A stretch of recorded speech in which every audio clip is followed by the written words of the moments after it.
घर घर रावण बैठा है, इतने राम कहां से लाऊं। ये आपके यहां ही होता होगा ऐसा भजन, हर जगह होता है भजन, तब भी नहीं समझते। घर घर रावण बैठा मतलब सांप बैठा है। कौन है रावण? कौन है दुर्योधन? कौन है दुशासन? तुम्हारी अपनी संतान।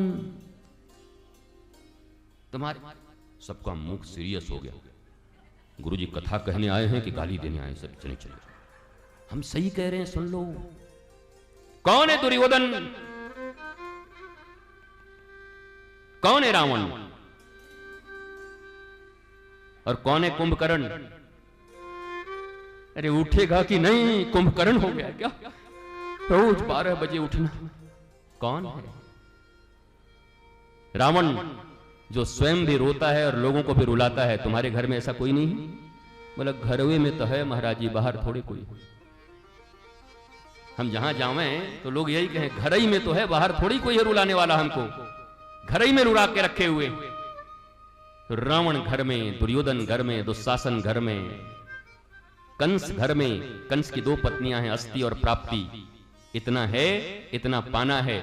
ऐसी बुद्धि जिसके पास है वही कंस है। कंसाधरा, अस्ति एंड प्राप्ति, इतना है और इतना भी। बोलिए कंसाधिराज महाराज की। और जय काय नहीं बोल रहे हो? क्यों नहीं जय बोल रहे हो? बोलो। घर घर कंस बैठा है, इतने कृष्ण कहां से लाऊं। अरे घर घर रावण बैठा है, इतने राम कहां से लाऊं। घर घर महिषासुर बैठा है, इतनी दुर्गा मां कहां से लाऊं। ये सब वृत्तियां हैं हमारे घरों में। और हम वर्ष में एक बार त्योहार मना के छुट्टी पा लेते हैं। रामलीला हुआ, दशहरा के दिन टनाटन मारे रावण पर। यहां 200 फुट का रावण बना है। और ये वो 200 फुट का रावण इतना खतरनाक नहीं जितना 4.5 फुट का रावण तुम्हारे घर में बैठा हुआ है। वो तो जलेगा, पटाखे लगे उसमें, आग लगाओगे लकड़ियां जल जाएंगी। पर तुम्हारे घर में बैठा हुआ तुम्हारा संतान, तुम्हारे अपने लोग जिन्हें तुम अपने कहते हो, जिनके भीतर यही वृत्तियां हैं, उन वृत्तियों को कौन चलाएगा? तो क्या कहते हैं, बेटे जला दे ना, वृत्तियों को जलाओ। वृत्तियां कैसे जलेंगी?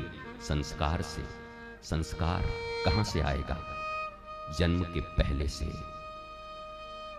हमारे यहां 16 संस्कार होते थे। एक संस्कार ये भी है जो लाइव कर रहे हैं, और 16 संस्कार और होते।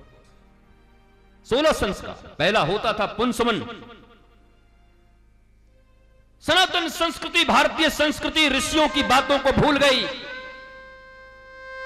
कुछ प्रतीकों को लेकर बैठे हुए और रटे जा रहे हैं, मेरा भारत महान, मेरा भारत महान, मेरा भारत महान।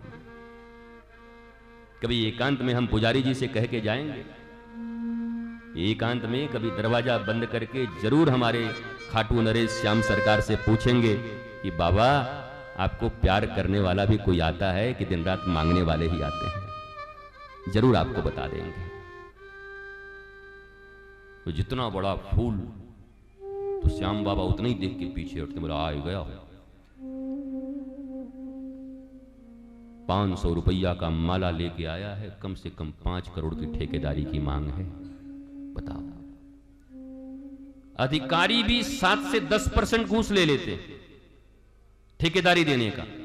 और श्याम बाबा को भी क्या कहते हैं हमारे यहां तो, और हनुमान जी को, श्याम बाबा को पता नहीं ये साक्षात ईश्वर हैं, इनको ही लोग कैसे ठगने आते हैं। जरा देखना कि हमारा ये काम हो जाए तो खैर बाबा को तो कम से कम 1.25 मनी चढ़ती है, हनुमान जी को तो 5 ही रुपया में निपटा देते कि 5 रुपया का लड्डू चढ़ाई, अगर हमारा काम हो जाए तब। हनुमान जी कहे वाह बेटा, काम हो जाए 5 करोड़ का तो 5 रुपया?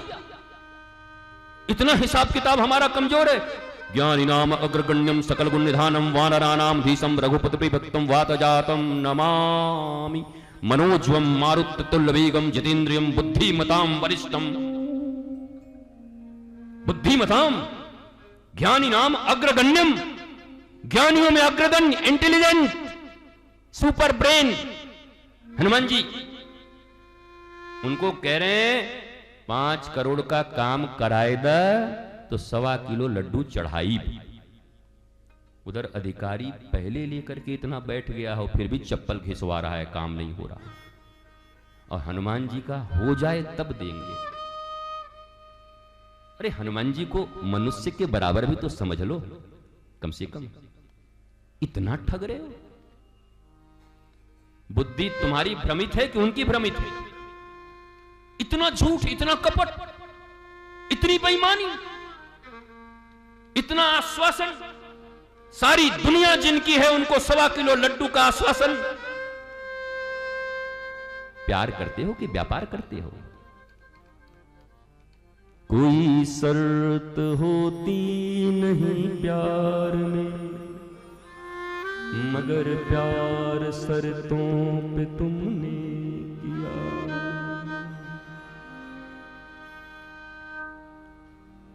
शर्तों से प्रेम नहीं होता। इसका अर्थ ये नहीं कि हमारे माता पिता ये हैं तो देगा कौन। पर मैं भी तो पूछता हूं, जब बच्चे बोल नहीं सकते उस समय उनको दूध पिलाता कौन, सुलाता कौन?